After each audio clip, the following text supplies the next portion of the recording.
La Tierra no solo está formada de roca y agua, en su interior late un motor silencioso e inmenso, un océano de metal fundido que, girando y moviéndose sin descanso, genera un campo magnético tan poderoso que nos envuelve como un escudo invisible. Este campo no solo es la razón por la que nuestras brújulas apuntan al norte, sino que actúa como una barrera protectora frente a partículas cargadas y radiación procedente del Sol y del espacio profundo.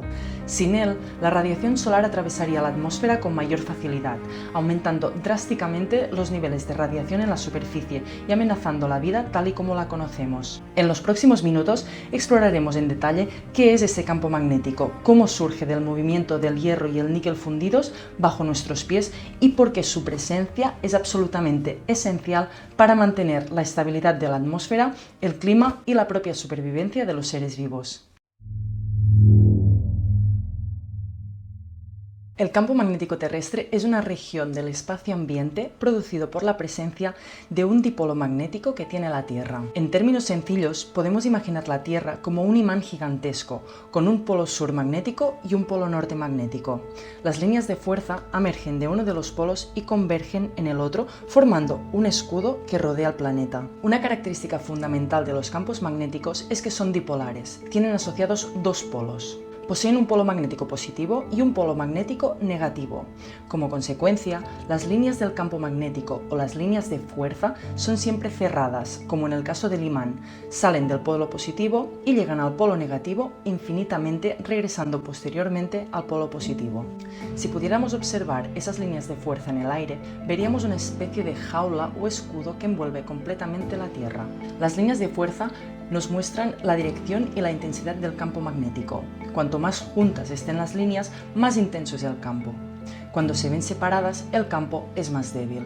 Hay que tener en consideración que el campo magnético terrestre no es fijo. Los puntos que hoy consideramos polo norte y polo sur magnéticos migran o se desplazan con el tiempo. Pero, ¿por qué se genera el campo magnético terrestre y por qué no es fijo? La Tierra se compone de 4 capas superpuestas. La más externa es la corteza, que se extiende desde la superficie hasta unos 35 kilómetros de profundidad. Es rígida y sólida. Justo debajo, entre los 35 y los 2.900 kilómetros, está el manto. Allí las rocas están tan calientes que fluyen con lentitud, como un caramelo derretido. No son completamente líquidas, pero tampoco tan rígidas como la corteza. A continuación, entre los 2.900 y los 5.150 kilómetros, se halla el núcleo exterior, donde el hierro y el níquel alcanzan temperaturas tan elevadas que permanecen en estado líquido, comportándose como una agua espesa en constante movimiento. Y por último, en el centro de la Tierra, desde los 5.150 hasta los 6.371 kilómetros, se encuentra el núcleo interior. Ese mismo hierro queda tan comprimido por todas las capas superiores que, pese a las temperaturas extremas, se mantiene sólido. Entonces, es en el núcleo exterior, la tercera capa más interna, donde se genera el campo geomagnético terrestre. Allí, el hierro y el níquel fundidos forman una capa líquida en la que se generan corrientes de convección. El metal próximo al núcleo interior, al calentarse y volverse menos denso, asciende hacia zonas más frías. Y al enfriarse, por lo contrario, aumenta su densidad y desciende de nuevo. Cuando el hierro fundido del núcleo exterior se le suma a la rotación de la Tierra, ocurre lo siguiente. Al girar el planeta, cualquier fluido en movimiento se desvía de su camino recto. Es el efecto Coriolis. En el caso del núcleo externo, ese hierro líquido no sube y baja en línea recta, sino que al ascender recibe un empujón lateral y empieza a girar en espiral. Cuando baja, vuelve a curvarse de la misma manera. Así, en lugar de simples columnas de material caliente, subiendo y bajando, las corrientes en el núcleo se convierten en tubos giratorios, como remolinos constantes. Este movimiento en espiral hace que el metal líquido siga trayectorias organizadas y favorece la generación de un campo magnético más estable y continuo. Para que exista ese proceso de generar el campo magnético, es fundamental que el núcleo exterior esté formado por hierro y níquel fundidos, es decir, por metales que conducen la electricidad. cuando ese metal líquido se mueve, como hemos visto por el calor que sube desde el centro y por la rotación de la Tierra, las partículas cargadas que hay en el hierro y el níquel, es decir, los electrones, se desplazan creando corrientes eléctricas. Y cualquier corriente eléctrica en movimiento genera, a su vez, un campo magnético. Si en lugar de un líquido metálico conductor, el núcleo exterior estuviera hecho de cualquier otra sustancia que no condujera bien la electricidad, por ejemplo, un fluido rocoso o plástico fundido, esas corrientes no podrían formarse. Sin conductividad eléctrica no habría corrientes internas y por lo tanto no se generaría el campo geomagnético terrestre. El campo magnético que producen estas corrientes influye en el propio flujo del metal líquido, reforzando los movimientos en ciertas direcciones. Así se forma un circuito autoalimentado. Más corrientes generan más campo y ese campo canaliza y estabiliza nuevos flujos de corriente. Este proceso es el que se conoce como geodínamo. Una vez generado, el campo magnético atraviesa el manto y la corteza y se proyecta hacia el exterior formando la magnetosfera, que se extiende decenas de miles de kilómetros desde la Tierra. Esta magnetosfera tiene dos regiones principales, la región diurna y la región nocturna. En la región diurna, la cara de la Tierra orientada hacia el Sol, el viento solar, un flujo constante de partículas cargadas, choca directamente contra la magnetosfera, comprimiendo las líneas de campo y reduciendo su alcance en esa dirección. Como resultado, el límite de la magnetosfera puede estar entre 10 y 12 radios terrestres, es decir, unos 60.000 kilómetros del planeta en el lado diurno. En cambio, en la región nocturna, la cara opuesta al Sol, esas mismas líneas de campo se estiran hacia atrás formando una cola que se prolonga miles de kilómetros en el espacio. Allí, la presión del viento solar es menor, de modo que el campo magnético se extiende sin obstáculos, a veces más de 100.000 kilómetros, creando un canal a través del cual las partículas cargadas pueden viajar lejos de la Tierra o en algunos casos volver a precipitarse en forma de auroras boreales.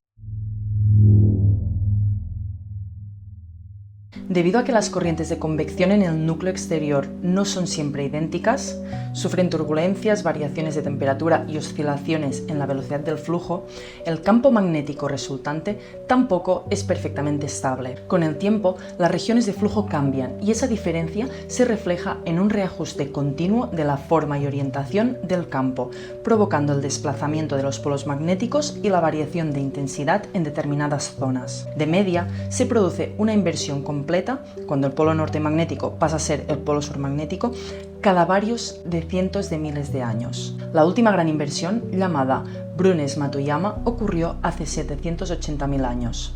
Hoy el campo se debilita entre un 5 y un 15% por cada década en algunas zonas, pero estos cambios no implican una inversión inminente, ya que ese proceso tarda miles de años. En resumen, el campo magnético terrestre se genera por movimiento convectivo de metal líquido conductor en el núcleo exterior, combinado con la rotación de la Tierra.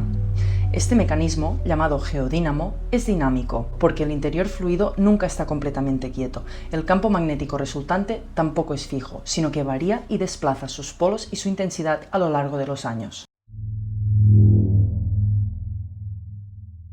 La función básica y más vital del campo magnético es actuar como escudo frente a partículas de alta energía procedentes del Sol y del espacio interestelar. Sin esta protección, la radiación ionizante penetraría hasta niveles bajos de la atmósfera, aumentando drásticamente la incidencia de cánceres y daños genéticos en los organismos vivos. Los satélites y las comunicaciones radioeléctricas sufrirían fallos constantes debido a tormentas geomagnéticas y la atmósfera podría erosionarse con el tiempo. Además, muchas especies animales utilizan el campo magnético como orientación natural. Las aves migratorias, que recorren miles de kilómetros, detectan los campos magnéticos para definir sus rutas. Las tortugas marinas consiguen regresar a la playa donde nacieron para desovar, y algunos mamíferos, insectos y bacterias muestran comportamientos orientados magnéticamente. Estos mecanismos biológicos están en estudio, pero se cree que ciertas células especializadas actúan como brújulas internas. Desde la invención de la brújula hace más de 1000 años hasta los magnetómetros integrados en nuestros dispositivos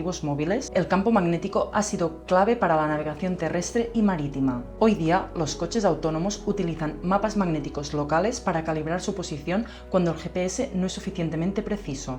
También es clave para la navegación submarina, donde el GPS no alcanza, y para sistemas de posicionamiento alternativos en túneles y entornos subterráneos. De este modo, el campo magnético se convierte en referencia para múltiples tecnologías de posicionamiento y orientación. En 2013, la Agencia Espacial Europea puso en órbita la misión SWARM, formada por 3 satélites equipados con magnetómetros de alta precisión, que registran cada segundo la intensidad y dirección del campo magnético terrestre. Su principal objetivo es cartografiar las variaciones temporales y espaciales de ese campo, lo que ha permitido identificar áreas concretas de debilitamiento como sobre el Atlántico Sur y perfeccionar los modelos predictivos del geodínamo. Para complementar este estudio, existen más de 200 estaciones geomagnéticas terrestres distribuidas globalmente que miden cada día la inclinación, declinación e intensidad total del campo. Estos datos no solo ayudan a detectar anomalías magnéticas, sino que también ofrecen alertas tempranas de tormentas geomagnéticas.